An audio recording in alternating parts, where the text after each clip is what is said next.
that the church is going to be caught up to heaven, and then somebody else is going to go through tribulation. But Paul says, yea, whosoever shall live in godly shall suffer persecution. When Shadrach, Meshach, and Abednego, notice in Daniel chapter 3, when they threw them in the fire furnace, you know what happened? God saved them. And according to Daniel chapter 6, King Darius, when they threw Daniel in the lion's den, God saved Daniel.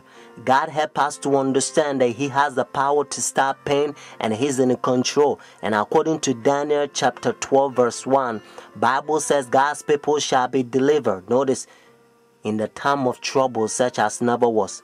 So you don't have to fear mankind. Do not accept that satanic doctrine or gospel, so to speak. It's coming from the Jesuit, the Vatican. You eating Catholic doctrine. That's what you are eating. That's why, and again, Revelation chapter 17, the Bible called this power the whore, the mother of harlot.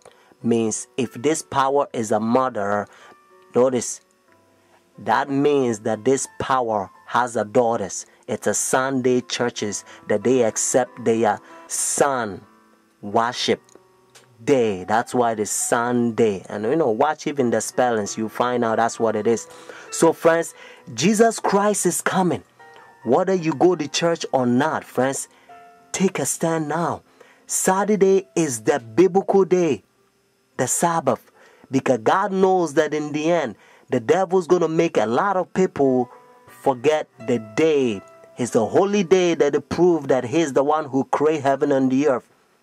Friends, that's why He began by saying, remember the Sabbath day to keep it holy. Oh, friends, isn't that sad? Said Jesus.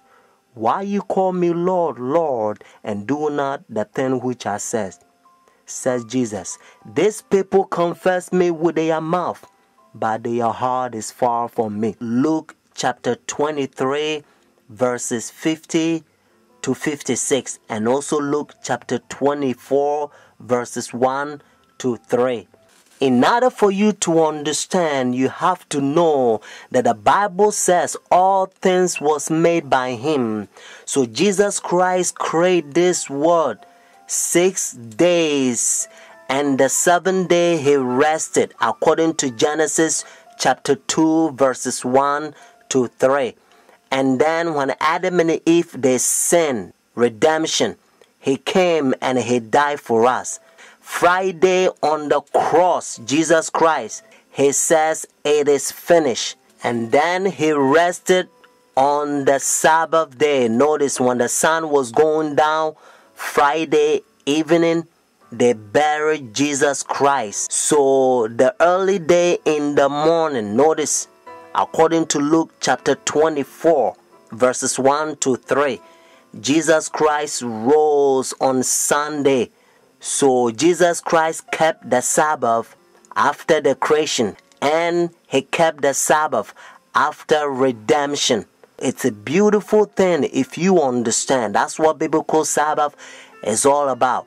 And now look how they're uniting their churches. Notice Sunday churches to so-called the mother of the church. They are ecumenical unity. Your Holiness, may I present Archbishop Kayang Barsemian, Primate of the Eastern Diocese of the Armenian Church in America.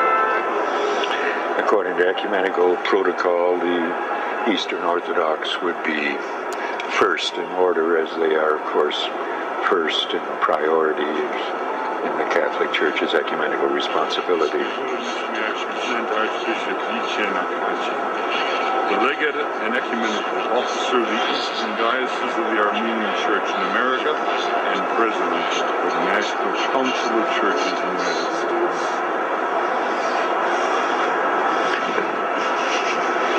Holiness, may I present Reverend Dr. Donald McCoy, representing the presiding Bishop Mark Hansen of the Evangelical Lutheran Church in America.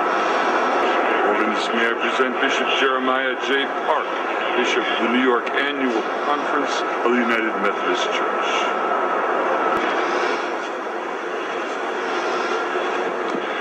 Your Holiness, may I present Reverend Wesley Granberg Michelson, the General Secretary of the Reformed Church in America. Your Holiness, may I present Reverend Dr. Clifton Kirkpatrick, the stated clerk of the General Assembly of the Presbyterian Church in the United States. Your Holiness, may I present Reverend Dr. William J. Shaw, President of the National Baptist Convention, United States. Your Holiness, may I present Bishop James Leggett, General Superintendent of the International Pentecost Holiness Church. Your Holiness, may I present Dr. Leith Anderson, President of the National Association of Evangelicals.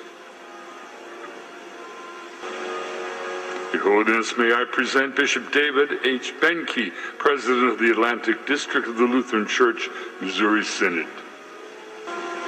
Your Holiness, may I present Reverend Dr. A.R. Bernard Sr., President of the Council of Churches of the City of New York. Your Holiness, may I present Elder Bernice King, daughter of the civil rights leaders Martin Luther King Jr. and Coretta Scott King. Your Holiness, may I present Reverend Jimmy Song Jilim, Executive Director of the Council of Churches of the City of New York. Your Holiness, may I present the Right Reverend Mark Sisk, Bishop of the Episcopal Diocese of New York. Friends, do you understand the language? Your Holiness. And this is how they call this power. He think he is God. That's what their teachings is all about, friends. And you also know that when the religious leaders, when they come to meet this power, they wearing black. Notice, dark color. They represent the sinners and he represent God. Friends, and now listen to what Bible says. This is the chapter. Notice 2 Thessalonians chapter 2. This is the chapter the Protestant Sunday churches, they are forefathers. They used to protest against this power during dark ages, and they call them Antichrist. Notice Antichrist. But now you don't hear from Sunday churches anymore because they betray their forefathers. Let's start from verse 3. Notice 2 Thessalonians chapter 2. Let no one deceive you by any means. For that day will not come unless the falling away comes first, and the man of sin is revealed, the son of perdition, who opposes and exalts himself above all that is called God, all that is worshipped, so that he sit as God in the temple of God, showing himself that he is God. Do you not remember that when I was still with you, I told you these things? And now you know what is restraining, that he may be revealed in his own time. Notice what it says in verse 7. For the mystery of lawlessness is already at work. Only he who now restraining will do so until he is taken out of the way. And then the lawless one will be revealed, whom the Lord will consume with the breath of his mouth and destroy with the brightness of his coming. The coming of the lawless one is according to the working of Satan with all power, signs and lying wonders, and with all unrighteousness, deception among those who perish, because they do not receive the love of the truth, that they may be saved. Friends, I urge you to call this number and order your own book. And the name of the book is The Great Controversy. Notice, The Great Controversy. And by the grace of God, you're going to become a better Christian.